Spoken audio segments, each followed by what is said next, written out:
So I've come up with this strategy. I've discovered that my entire existence, my entire being is basically like a water body. And this water body, it experiences frequency. And frequency comes from everywhere. And so if you become silent enough from the inside out, you can start noticing the ripples in the pond within yourself. All you have to do is ask a question. It's a different way of using your brain, all right? And so your brain can think and your brain can fantasize. But if you become silent, you start to experience the wholeness from head to toe, actually as a total brain. Your whole body is a super brain. So if I want to ask a question, because I'm curious about neutral God, because I am curious about neutral God, how am I, Abbey, to understand neutral God through means that nobody's ever explored before? Is that even achievable? How can you even comprehend something like that? You could think about it, or you could become silent about it, ask a question, and see what ripples back. So I'm going to do that today. Naturally, I'm already doing that right now. I'm already silencing the part of myself. I'm just going to close my eyes, okay? And we're going to go there together. So right now, in my experience of my total body brain, okay, and looking at the ripples in the pond, I send the signal out and I start to receive information, and the information is images. It's sensory. I feel it, I smell it, I taste it. And I'm in basically the universe, just standing in the universe. And it's interesting because I say I want to visit neutral God, but then I hear the echo say I want to know myself. And there's a man standing here. He's just looking at me, and he's very sunken in the eyes, like he's starved. And his hair is thinning. He's aged.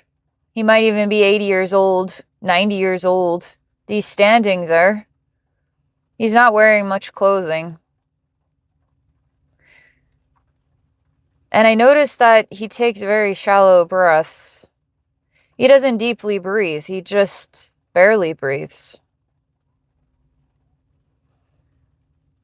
There's this sense inside myself like I'm irritated as I look at him. I look at him with eyes that are like knives. Like I despise him. Even I, Abbey, don't know why I despise him. I don't know who he is, but something is detectable here. I'm impacted. So I'm experiencing my own behavior, stepping into the unknown. And we'll explore this. We'll make sense of this. I don't want to say, who are you? I just want to look at him and cut him down with my eyes. If anything, he should say something. Otherwise, it doesn't matter to me whether I've ever talked to this man. If I talk to him now or never, it doesn't mean anything to me. And I look around at the stars, and I look around, and I notice that the ground I'm standing on is very thin, but very strong. And there's a very small bit of water. It's just equally distributed, like half an inch. And every step I take creates ripples. And I'm walking towards a structure which is also, I don't know if you want to call it a being or a consciousness or an idea, which could also be a structure, right? How deep, how material, how vast, what's it made out of? But part of me is separated. One part still looking at this old man and another part walking forward. And so I can't be divided. I have to decide what I will do with my time. And because my heart is so affected, I don't know why, by this man, I must actually explore this. Otherwise, I can't continue. Not properly. Because I myself am not neutral. I myself have feelings. I myself feel things. If I'm neutral, then I don't have that. It doesn't matter either way. And here it does matter. I say, who are you? I can't move forward until I explore what this is about. And I notice myself actually walking into this man, and everything's in red and black. I notice this man just wants to collapse. He wants to crumble. He wants to become dust. But he can't. He can't ever die. And so he keeps standing. And he would really appreciate it if somebody could set him free. And he asks if I am one who would set him free. And maybe that's why we've crossed paths. And I see a woman who's made out of birds. As she flashes very briefly, she's made out of every kind of bird you could ever imagine. And somehow they fit together like puzzle pieces, and you could see her hair and her face and her body and her dress. And it's many colors, but if you look at it from another angle, she has jet black hair and pale skin and a white dress. But if you look at it from another angle, you just see so many birds just pieced together like puzzle pieces.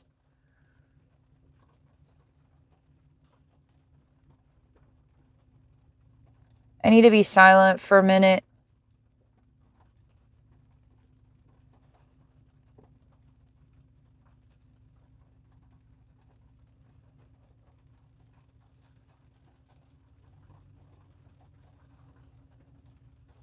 I say I'm exploring how I could help you.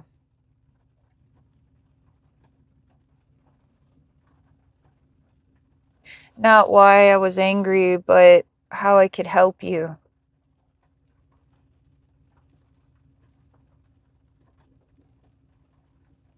And I look at a future where he's turned to dust. And I touch the dust with my fingertips. I don't look inside the dust, what it's made out of. I just look at the surface.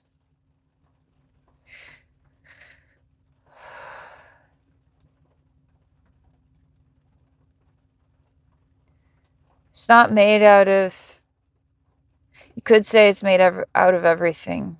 Everything that is the worst and the best.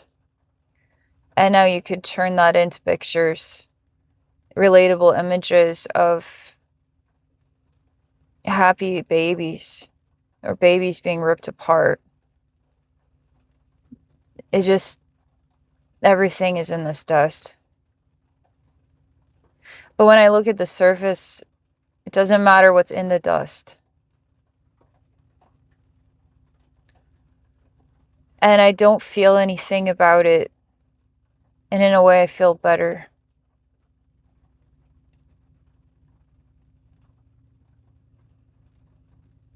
And I'm talking to the man in my mind, and I'm saying this is the kind of exploration I do in my own time. Mainly because I don't know why. I don't know why it feels too private, too personal for the open world.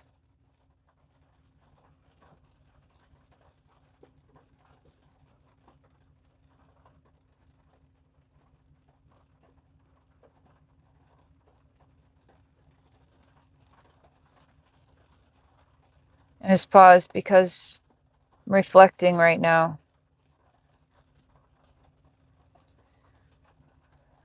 I say if somehow I'm you and you are me, And some part of me wants to be set free. And some part of me is looking at the dust of myself. And some part of me is angry with myself for reasons I don't know why.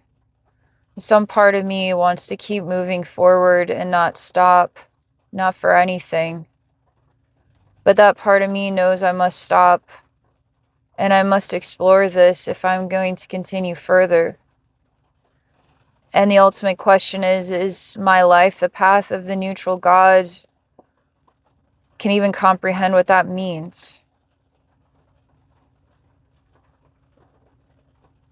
And if my life is you, why do I shallow breathe? Why do I want to collapse to dust? And I need to know the answer to that question. And another part of me says you will never die. You'll never become dust and you'll never be set free, because you just never will. And there's a bitterness and an angriness to this speaker, like made out of a long snake tongue and sharp teeth and a morphed face, both human and lizard-like, snake-like monster. And there's pleasure to knowing that there is no death in such a gross way. Like when you would want the suffering to stop, it won't ever stop. And there's pleasure to that. This is like dark, evil God stuff. But the warm part of myself that says, let me see what I can do to help, doesn't seem to have a face at all, doesn't have a body, a form. It's just air. It is consciousness. Says light as it gets.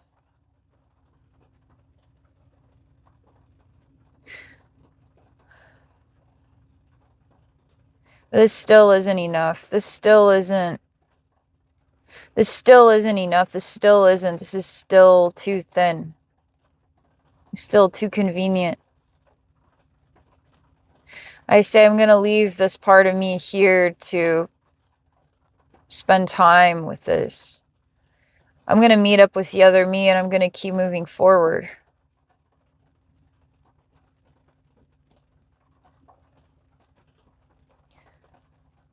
Okay. Moving forward. There's these saw blades that come out and they cut my ankles, they cut my legs, they cut my knees, they cut me down to pieces. They cut me down, down, down. And I'm just a pile of parts. And these parts are going through a process of being reconstructed. And there's a great deal of pain about it, but there's also a sense that this is life. Don't you know this is life? And I wait and I wait and I wait and I wait. And reconstruction never really happens, but it does happen. I just can't see it. I can't tell what's changed. I can't even wake up from a strange dream. Like placed into a slumber while things change and you can't actually see what's new. You just keep living as though everything always was in the past. That you can't tell how you're living in a new future, a new identity, a new way.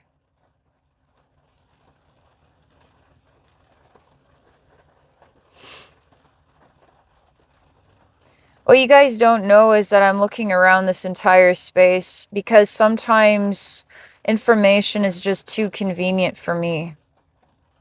And I'm looking at what part of myself keeps it that way. Because if this was in my own personal private space, it would be far more vast than this, in my opinion, the way I feel it, the way I experience it. It's like exposure versus privacy. When you're totally in a private space, you feel so much freer. You don't hold yourself back. But when you're in a public space, you're more composed, you know? And I'm trying to break the composure. And I can't understand the difference. I can't understand what composes me. It's almost like built into my behavioral system. And I'd have to become chaotic to take away whatever boundary lines separate private space versus public space, which I've been existing in my entire experience of my existence. So I don't know that it's achievable. So I say, okay, I'm going to work with this. My guides step in and they say, kind of like, they don't say words so much as I experience what holes are you picking up on? Like, where are the holes? Why is this not quite it?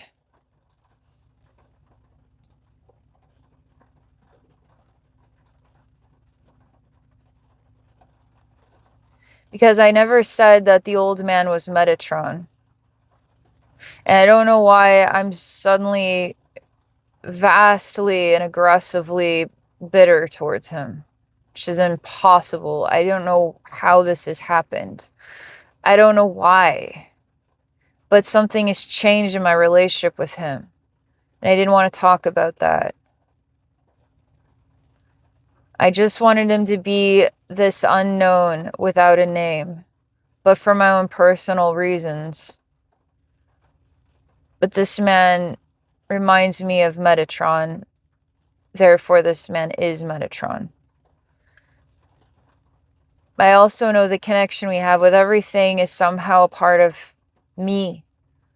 So I'm Metatron, and you are also Metatron. Like, everything is of the same thing. Even if I could identify myself as my own individual person and nobody else out there is like me, I'm my own unique snowflake. I'm also part of water. We're all part of it. So I'm part of the same source, as everything comes from that same source. So I find it more effective because I'm intrigued by what it means to be human. I'm intrigued by what a soul is. I'm intrigued by these things. So I'm always seeking reflective points.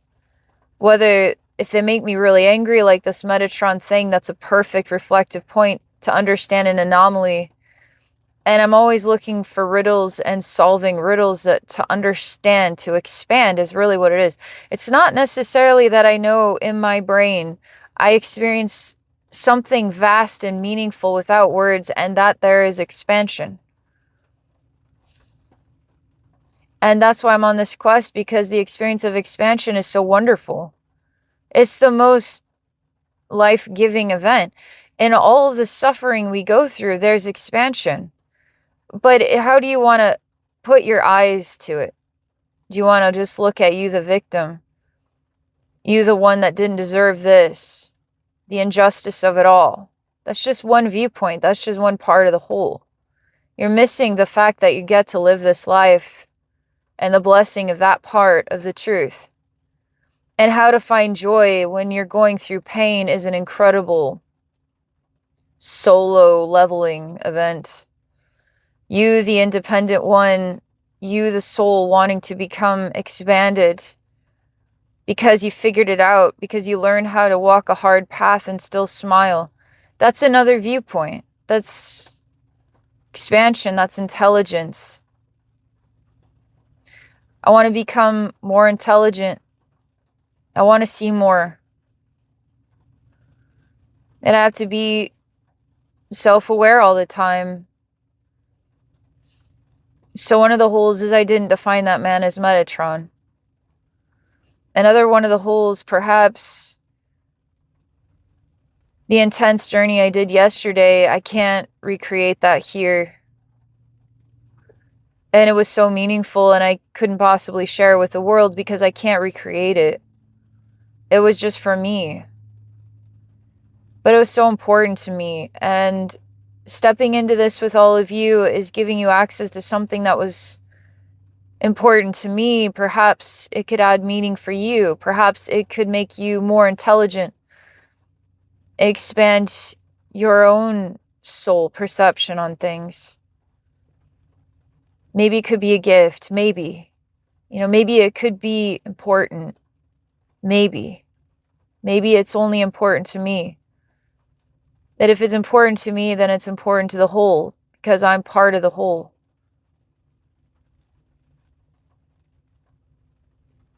So I feel like I'm doing a disservice because I can't recreate something that meant something to me. I can only offer it to this level. And I wonder if it comes back to private versus public. And I won't be able to change that anyway. And my guides say, well, what did you learn today about the dust? About this man who can barely stand?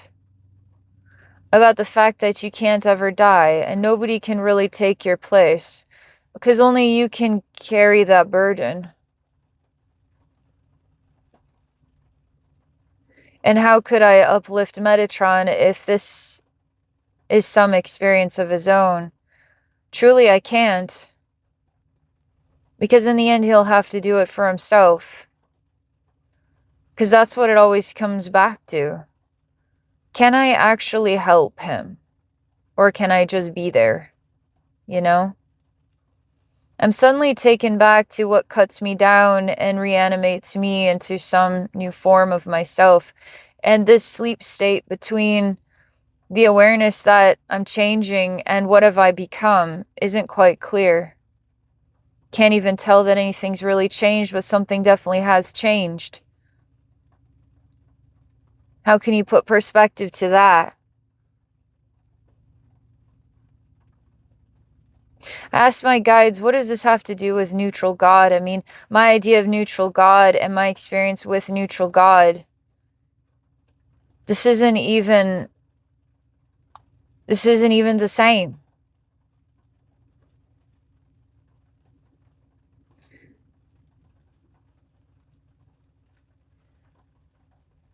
They want me to sit in a place where you can never, ever, ever achieve your goal, no matter how badly you want it.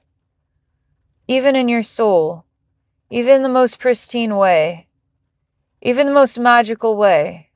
And let's say you were granted all the skills to be able to manifest whatever you wanted. But the one thing you would also be gifted is that you would never be able to manifest whatever you wanted. And so what do you do with, I can create anything I want and I can't create anything that I want? And so you live with both. And so where do you find yourself in zero? Everything and nothing. In zero. You find yourself still. You find yourself where you began, remember? Where you were telling everybody about the ripples in the pond. Is that something is always rippling, information's always accessible. That you have to start from zero, neutral God. You have to become still in order to listen. And then from that point, you will have access to everything. I say that my definition, my experience from yesterday, they're reminding me that it was about is this innate nature within myself that creates suffering within me. Is always making sure everybody's taken care of first. Because as long as everybody's taken care of first, then I feel at ease. But if I feel something's off, I'm checking and seeing what I can do to uplift that, to make us all stronger. Because when we're all strongest, then incredible things come from that place. But it creates exhaustion, incredible sense of like I can't do this thing I do anymore. And in a way, I find ease in becoming neutral about other people's problems. I become at ease because it's your gift to have those problems. It's the gift that nobody could be there to help you. It's a gift that it wasn't me that helped you. It was you that helped yourself. And it's strange because as an energy healer, I'm here to help you on this path of your own expansion. But it's really you doing the work. I'm just giving you access to the viewpoint that you're seeking, which is what you need, or something that you yourself couldn't see it that way. You needed another pair of eyes. And so as I show it to you, you come into alignment with a different style, a different ripple in the pond. And it does change the way you feel. It does empower you. It does uplift you. But it was always you that did it. And I find that strange, because it comes back to, what is the ultimate self-centered person? Is it centered within the heart of oneself? Like, can you still love everyone around you and love yourself and focus on you? Like, how do you balance all of this? And I found myself yesterday leaning into the neutrality that I have to let go of taking responsibility for things that are not my responsibility, just to give people more breathing room, because I want to do that for people, but I can't keep lifting these weights like this. It's not even appropriate. It's almost ludicrous, you know, it's almost madness in a way. And that's why neutral God, and that's what affected me, because the message that I received was so important and I needed it. I needed to not just hear it, but feel changed by it. And I wanted to offer something that affected me, but I'm the changed person now, and I can't go back. I can only go forward. And so the truth is, what my guides were originally referencing is that maybe I want to visit neutral God with all of you, but it's not neutral God per se. Because I was always with neutral God when I even started this. Because you have to become silent, and what is silence if it is not neutral? And so I was already there. So really what I was seeking was to draw from a place of the past, to understand the person of the present moment, which is literally just not even 24 hours difference in time, human time. But to somehow offer something to the public that could be useful for anyone who would want to sit and listen and reflect. Because that's what this is about, right? That's what my guides say. That's what my YouTube channel is about. That's what my work is about. A sitting point and a place to share, for others to receive, to reflect, and to draw from it their own meanings, their own opportunities to expand. I say, what feels still incomplete about this message?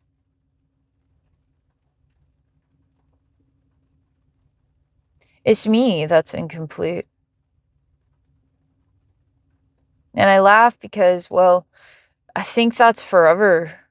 I think forever, some part of me is always incomplete. That's the only way you can grow, right? I want me to return to the Metatron moment and the anger.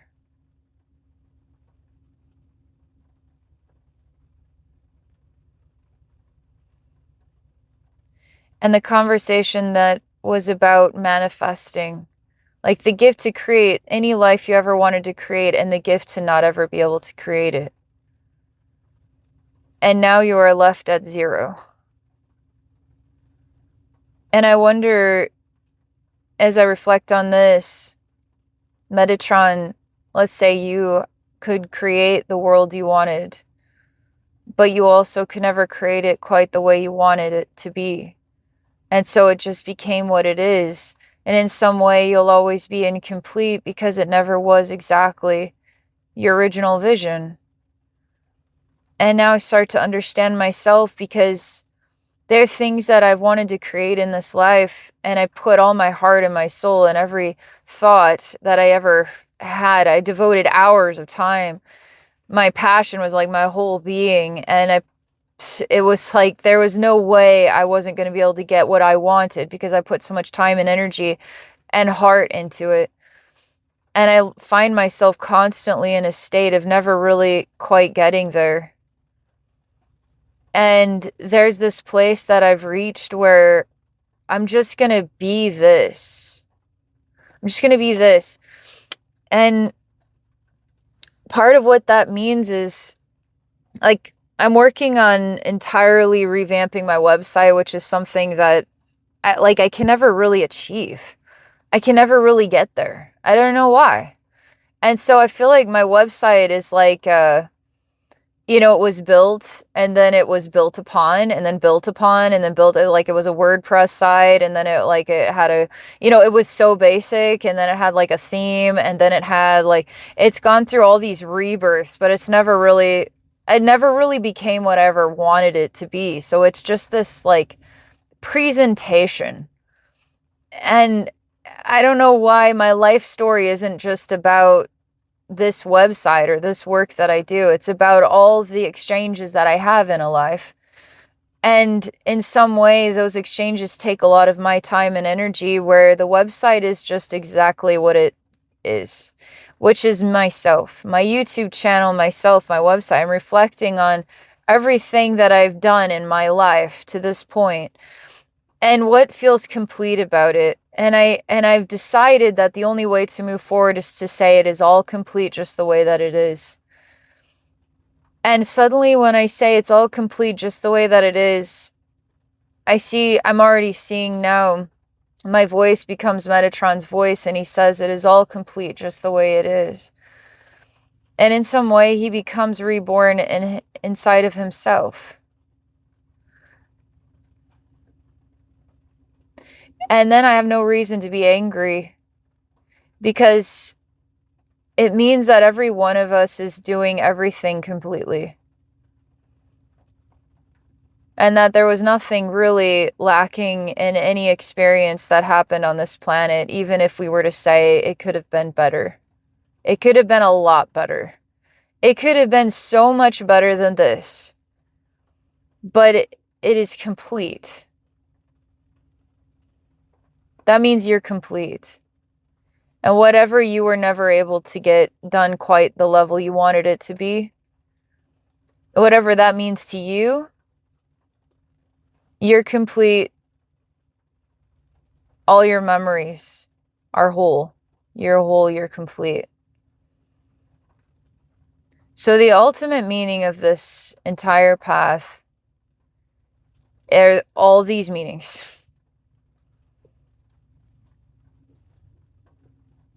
It's the ultimate math of one's own expansion. And how do you explain it so anybody could truly understand? I don't know. I have no idea how to explain any of this and what this completely means, other than it is complete in and of itself, and so am I. And that is the answer to this riddle. All right. Bam. I'll let you guys share what you think, what your takeaway is of this. Whatever sparks you, just say it. Let's like reflect here. But it's going to be public, and other people are going to read it. And what are they going to think of what you have to say? And maybe you should compose yourself. Or maybe you shouldn't. I don't know. See, I was thinking about I've got this Primer 55 shirt, and it's like two chicks beating each other up. And I was like, maybe I should compose myself for my YouTube channel. So I put on this like acceptable sweatshirt because it is raining and cold out. But see, I think about these things. Like, what's appropriate, what's inappropriate, and why do I have to care? I'm so restricting. I'm so careful and conscientious. Stop it. Anyway, hope you guys are doing well. If I can help you in a session, just book one. Things are going to be a-changin'. Book a session. You can find a booking link. Sorry, I'm a little disoriented. On my website at abbeynormalswisdomquest.com. Thank you so much. Have an awesome day. Bye for now.